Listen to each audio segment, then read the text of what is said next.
Here's the video on famous stars' graves. I hope that you guys find it entertaining and enlightening and perhaps a little bit informative. It took me several days to film this video, and I really had to pick and choose who I was going to film based on the location, because I could only go to a couple of cemeteries during my trip. But I did manage to get to some of the more famous graves whose faces you're seeing parade across the screen right now. So I really hope that you enjoy the video and you like and subscribe on my YouTube channel. Thank you. Here we have the grave of the tragic silent film star Barbara Marr, who burned herself out at the age of 27. She died technically of tuberculosis, but she was a known drug user, and she was very promiscuous, and she was known to work herself to death, and she was considered one of the most beautiful women in the world. I have a chapter of her in my book, as well as Rudolph Valentino, and the actress Hedy Lamarr, who is equally tragic, is named after Barbara Marr. The producer who named Hedy Lamarr, gave her stage name, had known Barbara Marr, and he said she looked similar to Barbara Marr, so he named Hedy Lamarr after Barbara Marr. So here is the tragic grave of the tragic silent star Barbara Marr in my book. We have another grave over here. It's Peter Finch, the famous actor Peter Finch.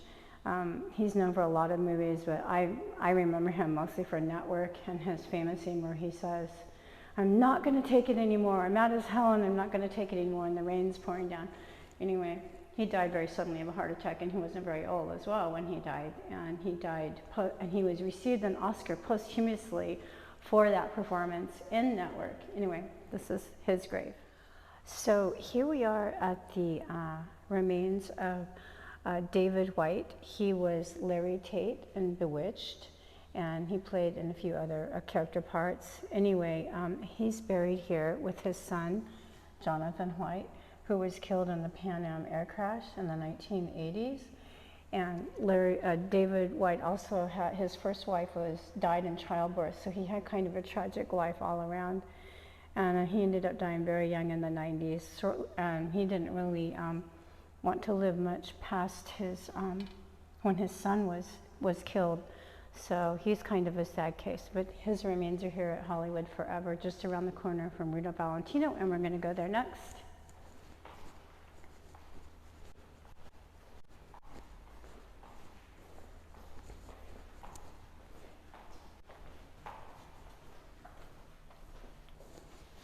This is Rudolph Valentino, the famous Rudolph Valentino, the Latin lover of the 1920s. He was the first superstar of film.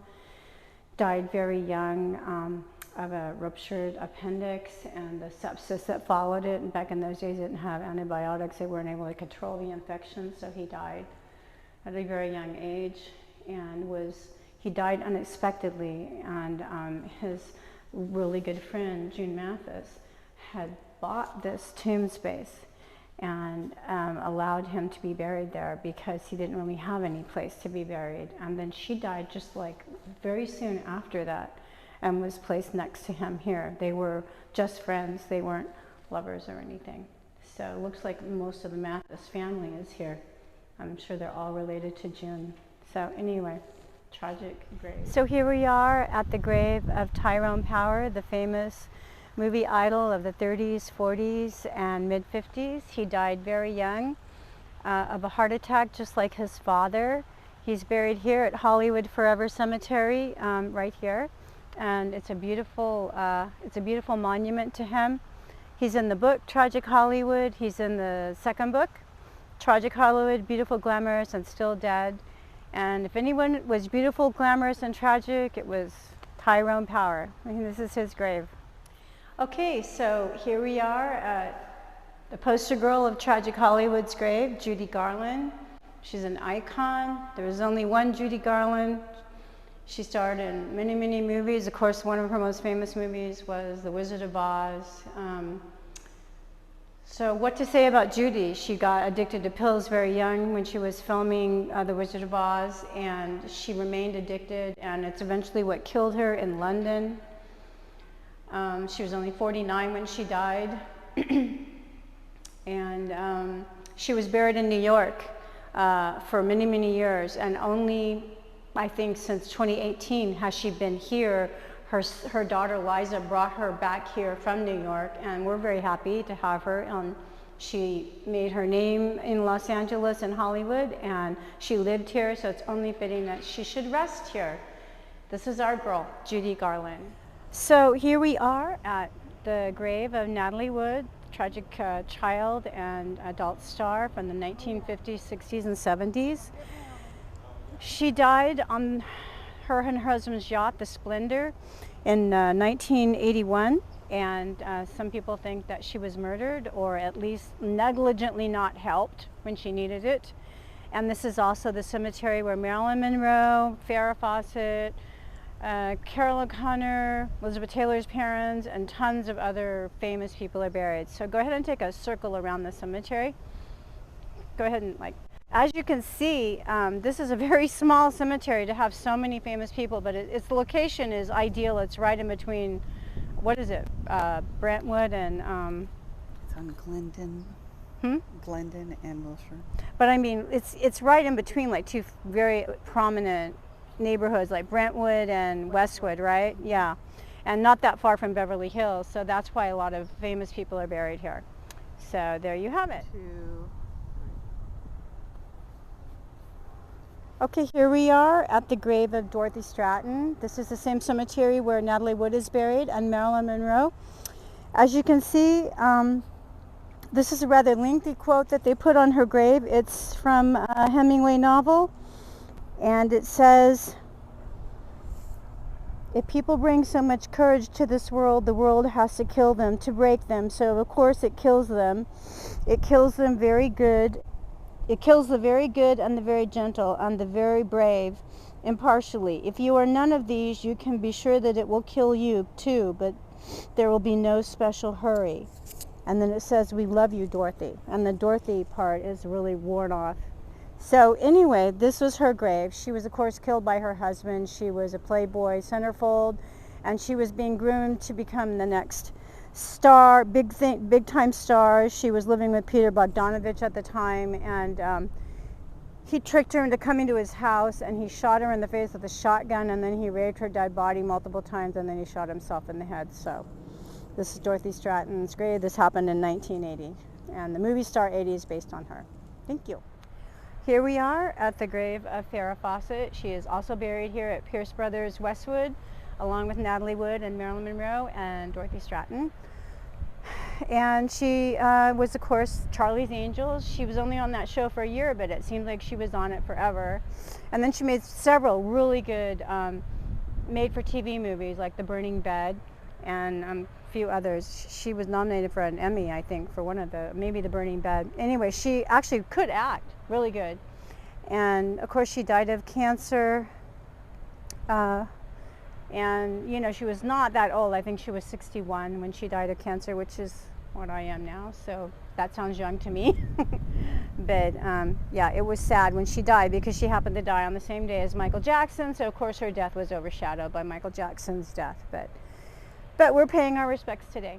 So here we are at the cremains of Brian Keith. He was known as Uncle Bill in Family Affair, and he also starred in a few Disney movies, including the original Parent Trap with Haley Mills.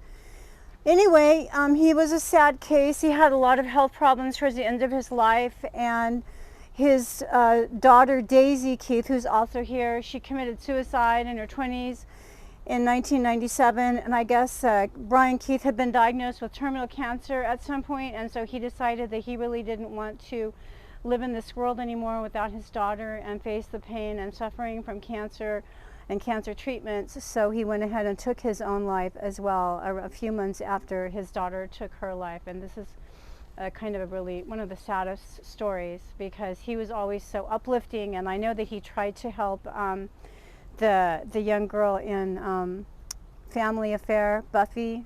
Do you remember her name, Sam? He tried to help her when she got into drugs, and of course she died at 17 from a drug overdose, but I know that he tried desperately to help her. Anyway, he seemed like an all-around good guy. So here's his last resting place. So here we are at the tombstone, gravestone, whatever, of Heather O'Rourke. She's the little girl that starred in the 3 Poltergeist movies.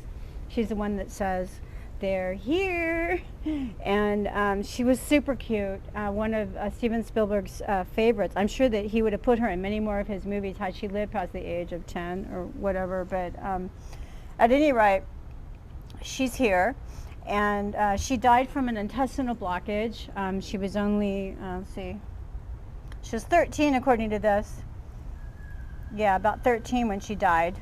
I thought she was younger, but anyway, she had just wrapped up filming on Poltergeist 3, and she fell very ill very fast, and they couldn't save her. And it was really shocking to see that, she died so young, but here's where she's buried. So I hope you guys enjoyed this video of tragic stars' graves that I took while I was in Hollywood. There are so many graves to get to, and there's no way I could get to all of them, but I did manage to get to a few of them and put together this quick video. I have very many more videos that I'm going to be putting up regarding my trip to Hollywood. I'm going to do a video on filming locations, I mean book locations for my new book, Goodbye Angel, Goodbye, When Dreams Aren't Enough. And I'm going to do a Black Dahlia video, which is coming up. So stay tuned. I got a lot of great things planned. See you later.